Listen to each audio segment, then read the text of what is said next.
En el nombre del Padre, del Hijo y del Espíritu Santo. Amén. Ave María Purísima, sin pecado concebida.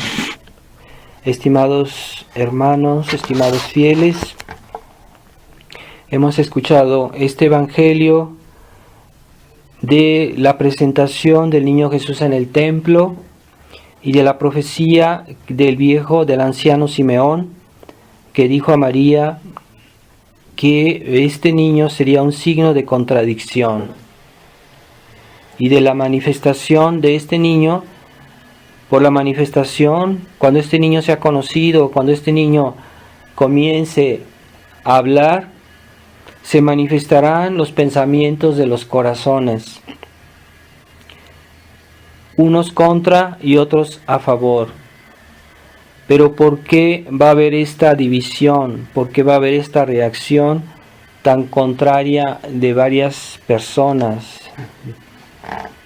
Es porque este niño no es un niño cualquiera, es Dios, es el Verbo encarnado, es la verdad eterna que viene a este mundo y que se manifiesta. Dios manifiesta su verdad, la enseñanza de Jesucristo, su ejemplo, su vida, es la manifestación de la verdad. Pero unos aman la verdad y otros no aman la verdad, y ahí está la razón por la cual unos reaccionan a favor y otros contra. Jesucristo en otro momento decía: bienaventurado el que no se escandaliza en razón de mí. ¿Qué quiere decir? Bienaventurados aquellos que reciben la verdad y la aceptan, y desgracia aquellos que al conocer la verdad la rechazan, porque no les acomoda, porque contradice sus sentimientos, sus costumbres, sus deseos, y por eso la rechazan. Pero ahí más les valiera no haber conocido la verdad, porque entonces no tendrían responsabilidad. Y desde el momento en que Dios les manifestó su verdad y la rechazan, se vuelven culpables. Hay personas que tal vez Dios no les reprochará tanto porque no sabían, pero aquellos que ya saben y que rechazan se vuelven culpables, se vuelven enemigos, se vuelven personas que son dignas de un castigo. Y ahí está el gran signo de contradicción. Este niño será un signo de contradicción. No es algo caprichoso, no es por una razón cualquiera, sino porque ese ejemplo de ese niño va a molestar. Y algunos no lo quieren seguir, pero sin embargo es necesario que se conozca a este niño, es necesario que se conozca su verdad, es necesario que se conozca su iglesia, la enseñanza de su iglesia. Pero desgracia a aquellos que no la van a querer recibir. Pero es necesario, porque es la voluntad de Dios, como nuestro Señor dijo a los apóstoles: ir y evangelizar todas las naciones. Aquellos que creerán se salvarán, aquellos que no creerán se condenarán. Entonces es la voluntad de Dios que el Evangelio sea conocido, pero desgraciadamente de ese conocimiento algunos van a rechazarlo, lo van a perseguir incluso. Entonces tengamos cuidado. Nosotros se supone que somos católicos, se supone que somos creyentes, se supone que amamos a Dios, pero que no venga a nosotros ese escándalo de a momento dado no querer hacer todo lo que Dios nos ha dado, y porque no queremos aceptar tal vez una verdad de la fe o un mandamiento, podíamos condenarnos, podíamos perder nuestra alma, porque no queremos aceptar lo que este niño nos vino a traer, lo que este niño vino a sembrar, ¿verdad? ¿De qué es lo que sembró en este mundo este niño cuando creció? Pues sembró su palabra, sembró su obra, que es la iglesia, sembró los sacramentos, sembró todo lo que hay en la iglesia, la Santa Misa, todas esas cosas que Dios ha hecho, y que a algunos les repugna tener que practicar la voluntad de Dios porque prefieren divertirse, prefieren otras cosas que aun si no fueran malas, pero si se hacen en la ausencia de la voluntad de Dios, pueden volverse malas, ¿verdad? Si yo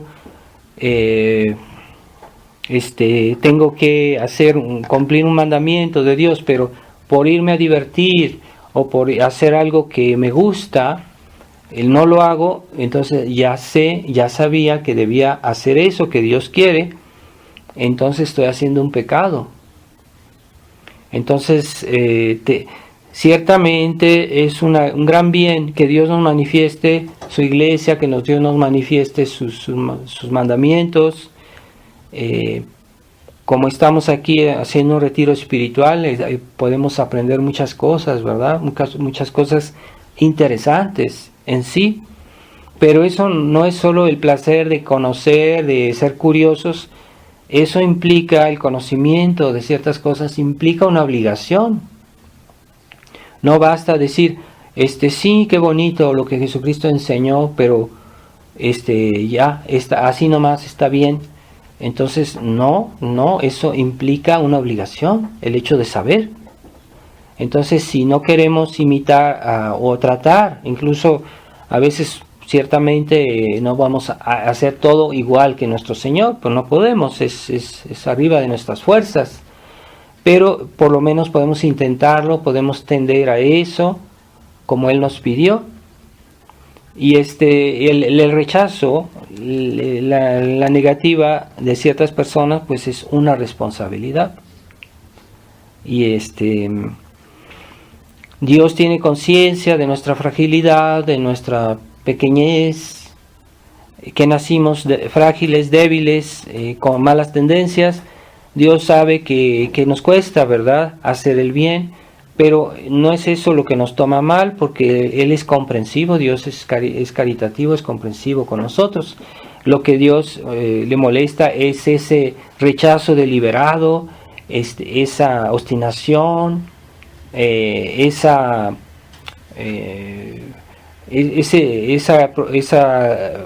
propósito de querer olvidar lo que sabemos que está bien, y nos como muchos católicos se alejan de la práctica de la fe, la práctica de los mandamientos, de los sacramentos y de todo, por razones que no son razones. Pues eso implica una responsabilidad, no es solo el hecho de alejarse, es un pecado, es una falta. Así, más en aquellos que saben, porque hay personas que viven en el paganismo, que viven lejos de Dios, que no han conocido bien la religión católica, la verdad de Dios, entonces tienen menos responsabilidad. Así que no hay que pensar que porque somos católicos todo está bien y Dios nos va a pedir menos cuentas que aquellos que no son católicos, y es justamente lo contrario. El hecho de saber implica una responsabilidad. El hecho de haber recibido más que otros implica una responsabilidad. Lo que debemos hacer es, con simplicidad, tratar de hacer las cosas bien. Ciertamente, en razón de nuestra fragilidad, somos pecadores, somos débiles, pues no haremos todo perfecto, seguramente. Pero si hay ese deseo, esa aspiración, ese esfuerzo constante, Dios nos los tomará muy en cuenta, y es lo que más quiere. O sea, Él es comprensivo con nuestra fragilidad, pero cuando hacemos las cosas deliberadamente por esquivar la voluntad de Dios, entonces ahí se vuelve un pecado más grave, ¿verdad? Entonces tengamos cuidado de no ser negligentes así de una manera deliberada. Y conocer la vida de Jesús pues es lo más bello que hay. Conocer cómo pasó el nacimiento en Belén, cómo nuestro Señor fue llevado, presentado al templo, cómo la Virgen estaba presente y el anciano Simeón, la profetisa Ana. Todo eso es muy bello, pero de este conocimiento implica una responsabilidad. Sabemos muchas cosas los que creemos en Él. Entonces, seguramente no debemos ser avaros de esos bienes que Dios nos hace y debemos tratar de compartirlos. A veces hay personas que no son receptivas, aunque les hablemos de Dios. Bueno, entonces ya no es nuestra responsabilidad. Pero a veces sí podemos ayudar a algunas personas que hoy están muy inmersas en la mundanidad, en el pecado, en la indiferencia, en la apatía, y pues no es fácil ayudar hoy a las personas. Somos conscientes, a veces la gente está muy cerrada a la gracia, pero algo podemos hacer, lo que podamos hacer que nos sea posible, accesible. A veces no podemos ayudar a una persona porque no quiere, porque no entiende, o que está muy lejos de comprender, pero podemos rezar por ella, podemos hacer algo, por lo menos, ofrecer nuestras cruces, nuestras dificultades, como Jesucristo hizo, porque por su muerte Él obtuvo esas gracias que después iban a ser dadas a esas personas que se iban a convertir. A nosotros, porque estamos aquí en esta misa, no es por casualidad. Si estamos aquí es porque hemos recibido gracias que nos han traído aquí. Ya desde niños hemos recibido gracias, y gracias a Dios pues hemos correspondido en cierta medida, porque por eso estamos en esta misa. Pero no es suficiente hacer algo, o sea, hay que hacer todo lo que Dios nos pide. Y cuando se le niega a Dios algo que es de importancia, algo grave, eso se llama pecado mortal. Y sabemos que por un solo pecado mortal podemos ir al infierno. Así que tengamos cuidado de no decir, bueno, ya todo está bien, ¿verdad? ¿Acaso hay algo que no le queremos, que le negamos a Dios, ¿verdad? Entonces tengamos siempre ese cuidado de permanecer en la entereza primero de la fe y después de las costumbres, porque las costumbres dependen de la fe. La bondad de las personas dependen primero de su fe.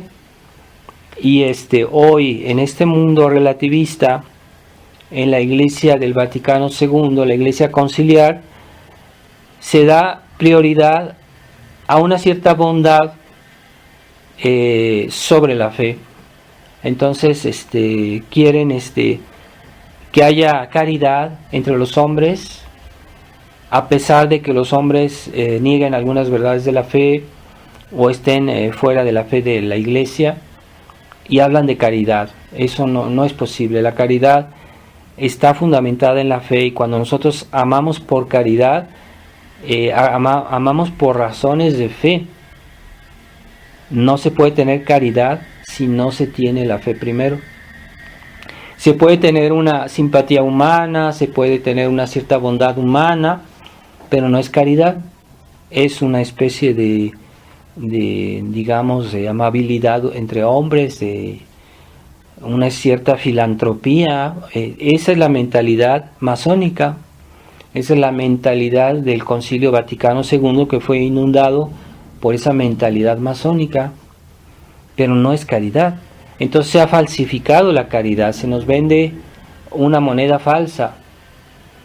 Esa caridad sin fe es falsa, no es caridad. Y esa caridad no tiene una recompensa en la otra vida. Entonces hoy hay personas que creen que están bien con Dios porque a veces son gente amable, son gente que incluso ayuda a los demás. Hay gente que está lejos de Dios y que ayuda a veces a los demás, hace algo bueno por los demás, pero no tiene la fe. No, esa bondad humana no tiene una recompensa en el cielo. Dios es justo y a veces recompensa a algunas personas que hacen algún bien humano, pero lo recompensa en esta vida, no en la otra, porque Dios es justo. Pero como es una bondad humana, no tiene una recompensa eterna, tiene una recompensa temporal. Y entonces no hay que engañarse y pensar que Dios, que esas personas tienen derecho al cielo, ¿no? Y el gran peligro de nuestra época es que, y eso probablemente será la religión del anticristo, de hacer un mundo de pura bondad humana, sin referencia a la fe, sin referencia a la caridad, sin referencia al mundo sobrenatural que Jesucristo nos vino a traer.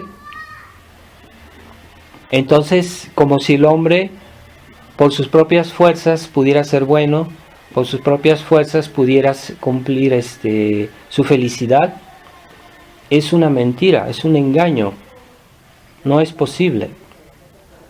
Y hay hoy personas que tienen toda la apariencia de ser gente de bien, toda la apariencia de ser gente honrada, y viven lejos de Dios, de su fe, de sus sacramentos.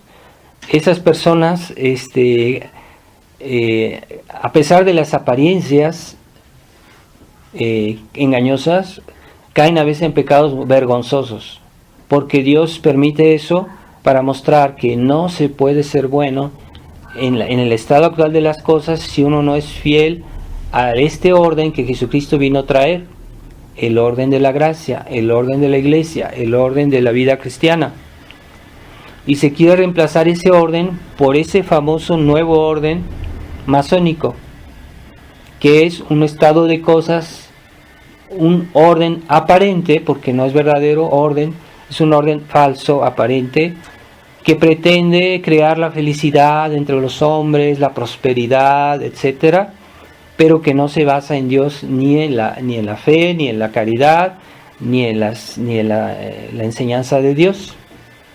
Y ese orden es aparente porque a final de cuentas es frágil, porque no tiene la gracia. Entonces hombres pueden fingir ser buenos, pero a veces en su vida privada tienen pecados vergonzosos, pecados horribles. Y sabemos muy bien que la masonería practica ritos realmente crueles contra las personas, contra los niños, sacrificios humanos, actos de satanismo. ¿Dónde está la bondad? No es posible ser bueno después del pecado original en este mundo. No se puede ser bueno sin la ayuda de Dios. Y aquellos que creen que pueden lograr la felicidad humana en este mundo sin Dios, se engañan, no es posible.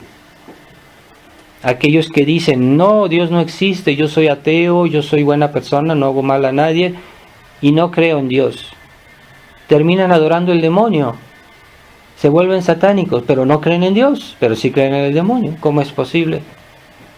Es un castigo de Dios esa ceguedad.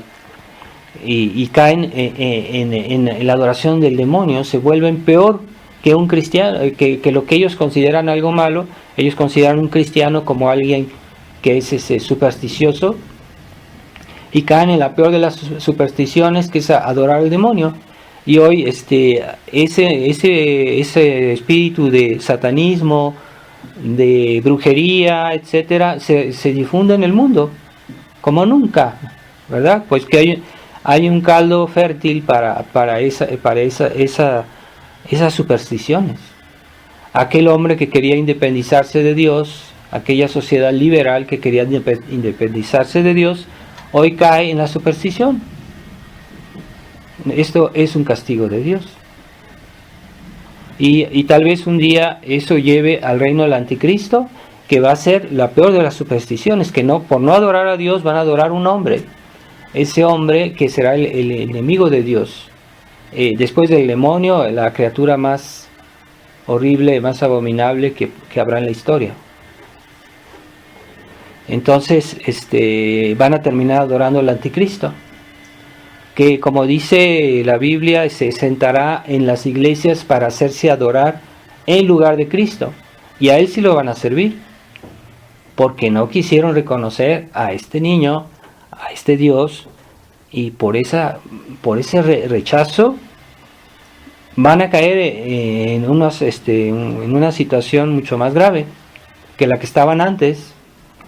Por eso nuestro Señor dice: bienaventurados aquellos que no se escandalizan en mí, aquellos que después de ver mis ejemplos, de ver mis palabras, de oír mis palabras, de conocer mi iglesia, me rechazan. Cuidado, es una responsabilidad, y toda responsabilidad implica un castigo, un castigo, sobre todo en cosas tan importantes como es Dios y su voluntad. Entonces tengamos cuidado de no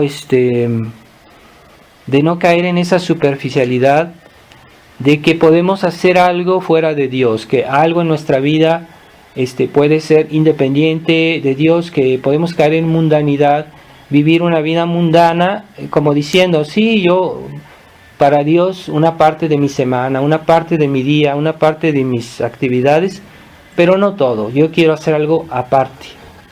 Y eso se llama mundanidad.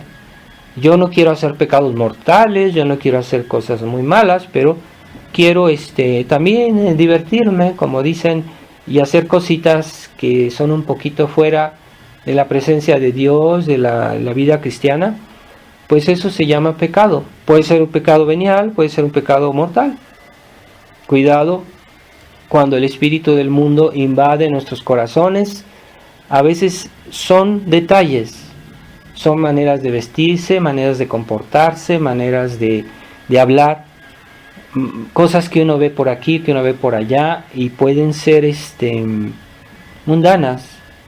No digo que sean forzosamente cosas muy graves, pero son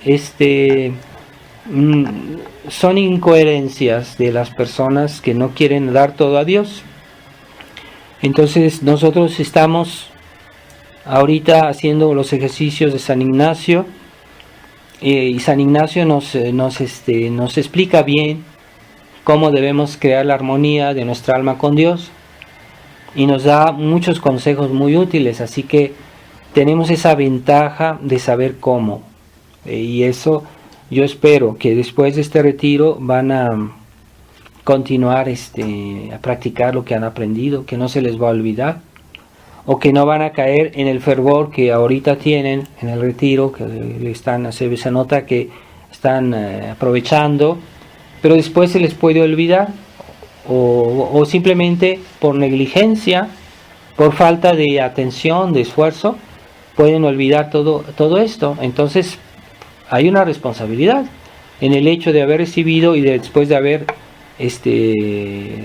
dejado de lado, ¿no?, las cosas. Entonces vamos a pedirle a nuestro Señor que nos dé la fortaleza, a pesar de que no tenemos muy buenos ejemplos alrededor en este mundo, pero no quiere decir que tengamos que seguirlos. Y si nos sentimos débiles, pues recurramos a Dios.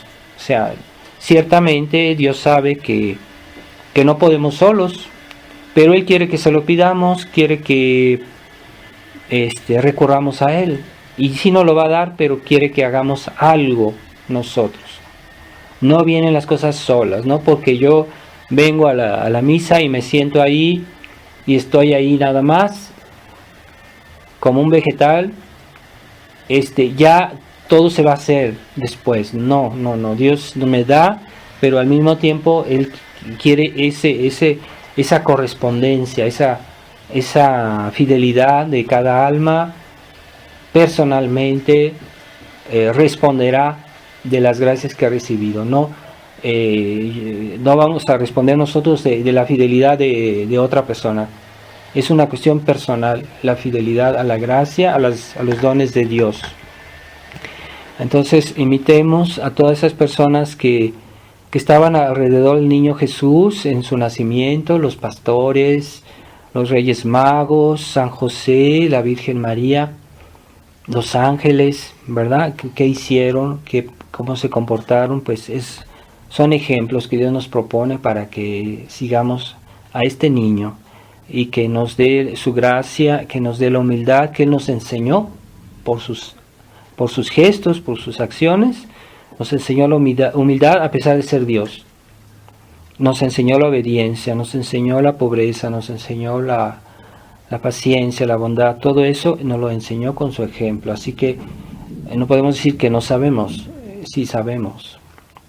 Y vamos a pedirle a Nuestra Señora que ella supla aquel vacío que falta, que queda, pues que es nuestra debilidad, nuestros defectos, nuestra malicia. A veces no es que nosotros lo queramos, pero así nacimos, ¿verdad? De nacimiento somos hombres pecadores, pero por eso pues recurrimos a quien nos puede sostener, que nos puede ayudar, a la Virgen María. Vamos a pedirle en este tiempo de Navidad que nos dé mucha confianza en este niño. Hagamos actos de amor, hagamos actos de confianza, y esa fuerza que no tenemos, pues Dios la va a hacer nacer en nuestro corazón.